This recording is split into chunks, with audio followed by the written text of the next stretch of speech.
Hello，大家好，又係我 DPV Buddies 展師同行 Belsa。咁今日咧就要同大家分享下就有關 DSE 學生嘅一個出路嘅問題。所謂新出路就有新嘅方向。咁其實咧而家就嚟放榜啦，咁所以咧首先喺呢度預祝各位 DSE 考生成功摘星。OK。咁但係唔摘星係咪代表失敗？唔係嘅，冇問題。咁所以而家有好多家長都有開始聯絡我哋啦，上次都講過。咁但係大家都知道，而家家長咧其實個壓力係比往年或者之前係更大。點解咧？就係都係嗰個問題，經濟唔明朗。咁經濟唔明朗咧，會引起兩個問題。第一就係自己家長自己本身佢嗰個工作可能會出現危機，又或者即係可能會裁員啊，或者凍薪啊，又或者係減薪啊，咁可能會有呢啲問題出現，而令到家長自己嗰個對收入嗰個穩定性咧存有呢一個存疑啊，即係有呢個懷疑。咁既然有懷疑嘅時候，如果小朋友學生本身又升唔到本地資助學額嘅大學學位的話，咁佢應該點咧？我應唔應該作為家長，應唔應該供佢？供佢我又驚，我供下供唔掂，我又冇呢個能力，冇呢一個嘅預算上嘅安全感。咁所以有呢一方面好大一方面嘅顧慮，而第二方面嘅顧慮就係對佢哋自己嘅仔女嘅顧慮。如果因為而家自己嘅情況擔憂而唔供佢啦，是但等佢喺香港讀咗個阿蘇先啦，或者咩先，佢哋又有另一個顧慮喎。如果佢讀咗個阿蘇，即係副學士，又或者讀個唔知咩文憑先嘅，咁佢之後升唔到大學。咁頭先都擔心係因為源自於呢個經濟大環境唔明朗嘛，未來唔明朗啊嘛。咁佢讀完書之後，佢冇咗嗰張所謂沙紙啦，我哋叫。咁佢之後個前途係點呢？佢可以做啲咩工作呢？佢又好擔心個仔或者女嘅前途喎，因為冇咗嗰張沙紙。你都知道而家好多時候持有大學學位而出嚟揾工喺呢一個 job market 嘅人數係比以前係越嚟越多。即係人哋成日都話，一街都係大學生，咁就係咁嘅意思。咁如果個小朋友佢好想去有第二次機會去繼續讀書，因為升唔到本地嘅大學。其實咧，有時候你升唔到本地香港嘅大學，並唔代表佢係讀唔到書。錯，又係嗰句啦。我之前都有啲片都講過，香港嗰啲大學收生要求係即係被推高嘅咋，唔係因為佢真係要咩拔尖先可以收，唔係啊，千祈唔好咁諗。所以入唔到本地大學並唔係因為嗰樣嘢。OK，咁所以 back to 翻頭先嗰個家長嗰個，因為經濟不明朗嘅因素而引起兩方面嘅 concern，即係驚自己供唔掂啦。但係如果我唔供嘅個小朋友第時喺呢個咁嘅不明朗嘅經濟環境下，又冇張沙紙，佢應該點樣生存落去呢？佢嘅前途會係點呢？所以我哋今日就要想話俾大家聽，條條大路通羅馬。咁頭先都講過啦，咁真係有幾個方案。而首先我第一個我哋想講嘅就係揀一啲平嘅國家去升學。平嘅國家有啲乜嘢呢？即係譬如話加拿大啊、紐西蘭啊，甚至係而家都多人問嘅東南亞國家啦。咁當然，如果你係加拿大或者係紐西蘭嘅咧，呢啲就係可以平到係20萬左右就一年。咁視乎你個課程讀幾耐啦，咁就可以完成咯。呢個係第一個方案。而第二個方案咧，就係可以係揀一啲喺香港讀嘅外國大學嘅online program。即係以前我哋叫做 distance learning， 即係遙距課程咁樣啦。呢一類型嘅課程嘅好處係咩呢？就係你所讀嘅課程內容係同你親身飛過去嗰一間大學讀嘅時候嘅內容係一模一樣嘅，成個課程嘅結構係一模一樣，冇分別嘅。只不過個分別就係你個人喺香港讀，而唔係飛過去讀。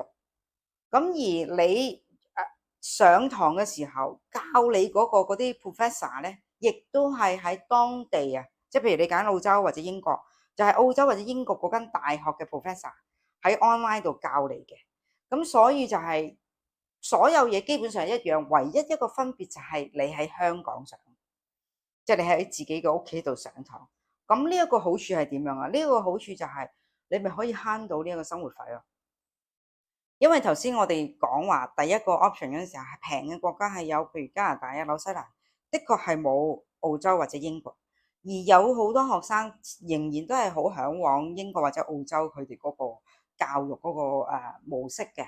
咁但係奈何即係頭先講開始嗰陣時嗰個經濟原因嘅問題啦，咁所以即係令到佢哋唔可以即係飛過去所謂海外升學嘅時候，但係仍然都可以有呢個機會去參與呢一個嘅澳洲或者英國大學去修讀佢哋呢啲本科課程，所以一模一樣，包括你張證書畢業之後係一模一樣。OK，咁呢個係絕對係慳咗你嗰個生活費，咁你淨係純粹係要支付佢嗰個學費咁樣咯。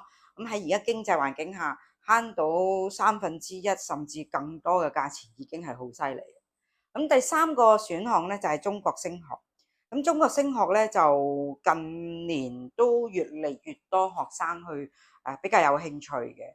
咁香港就 DSE 學生可以透過我哋幫手去嗰個所謂聯招嗰度去報名啦，咁可以報讀國內嘅百幾間大學嘅。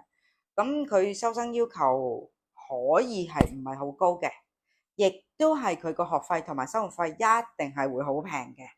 咁但係好多人一聽到，咦，中國升學喎，咁可能會有得唔得㗎？好唔好啊？咁而家咧，大家留意翻，而家中國升學已經同可能10年前係好唔同，佢哋嘅水平係好高，咁亦都係有好多國內嘅企業咧，大嘅企業嚟咗香港即係設點嘅時候咧，都好希望其實佢嚟得香港都係想請一啲本身喺香港生活嘅同學咧，即係本地人啦，正所謂香港人啦。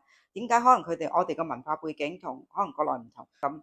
但係再加埋，如果你係喺國內讀書，你識埋認知埋國內嗰個文化，學習到佢哋嗰方面獨有嘅知識水平的話，我相信對於你嚟講，返香港受聘嘅機會係會增加好多。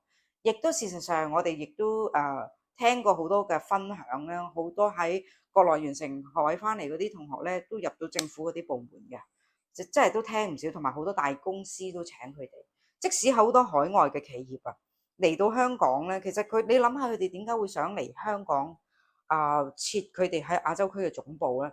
主要都係想即係一個踏腳點入中國市場啊嘛。咁點解佢哋唔直接去中國市場咧？咁會係有好多個原因，而其中一個原因佢哋會覺得喺香港請員工嗰陣時候咧，就嗰個法規上啊，或者係本地人嗰個靈活度會大啲咯。咁但係調翻轉，如果你本身已經係本地人啦，跟住再加埋你喺國內讀書，去咗幾年嘅生活，都係半個中國通嘅時候，你國語一定係會好流利啊！可能你啲同學個個都已經即係好多好朋友、好多同學喺國內度認識到。咁你翻到嚟香港，甚至去呢啲海外嘅企業，本身你英文又底子又好咯，因為你喺香港讀書噶嘛。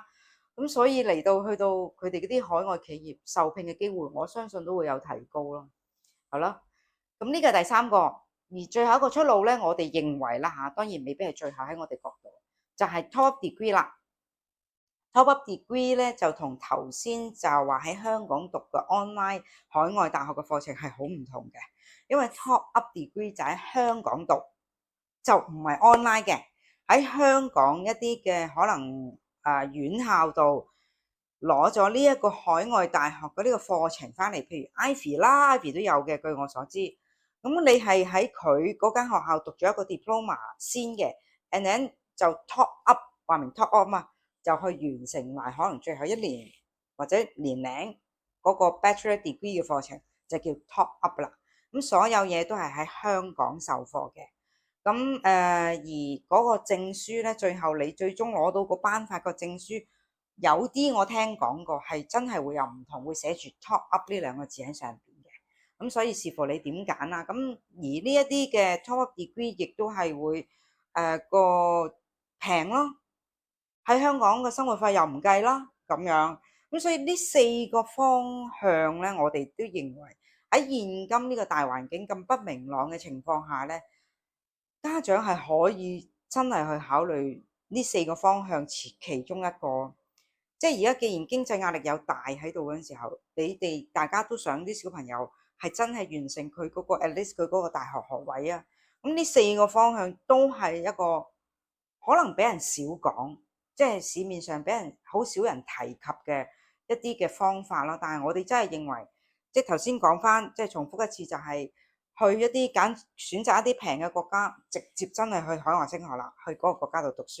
第二嘅就係我喺香港讀一啲online 嘅 bachelor degree，可以揀到一啲教育為有名嘅，可能英國啊或者澳洲嘅大學。咁第三個就係去中國升學，頭先都有講啦，中國升學平到你唔信，但係翻到嚟亦都唔係低㗎嚇，你個競爭力去揾工嘅競爭力亦都唔係差㗎。最後 top up degree，top up degree 亦都係可以喺香港完成晒兩部曲個地，完成晒你嗰個本科課程就可以揾工做，亦都有啲學生係完成咗 top up degree 揾到幾好嘅工作，亦都有嘅。咁所以條條大路通羅馬，我哋成日都話唔好擔心，唔好咁多顧慮，揾我哋傾下。大家真係要揾一啲專業嘅人去傾下，因為即係我哋又唔可以話我哋係最熟嗰個，我哋唔可以咁講。但係我哋接觸嘅一定係比係你哋自己上網去做 research 係多，因為我哋咁多年認知咁多唔同方向去讀書，可唔可信啦？呢個方向有冇成效啦？又或者讀完之後個學生本身係咪真係可以有佢個競爭力啦？即係種種呢啲咁嘅問題，我哋都可以答到你咯。所以自己唔好喺屋企上網揾，有時你上網揾一啲嘢呢，好多時候都係嗰位家長個人嘅分享，又都未必切合到你自己呢個情況，又或者好難去 fact check 究竟嗰個人講啲嘢係真定假。如果大家盲目相信的話，就會可能跌入陷阱咯。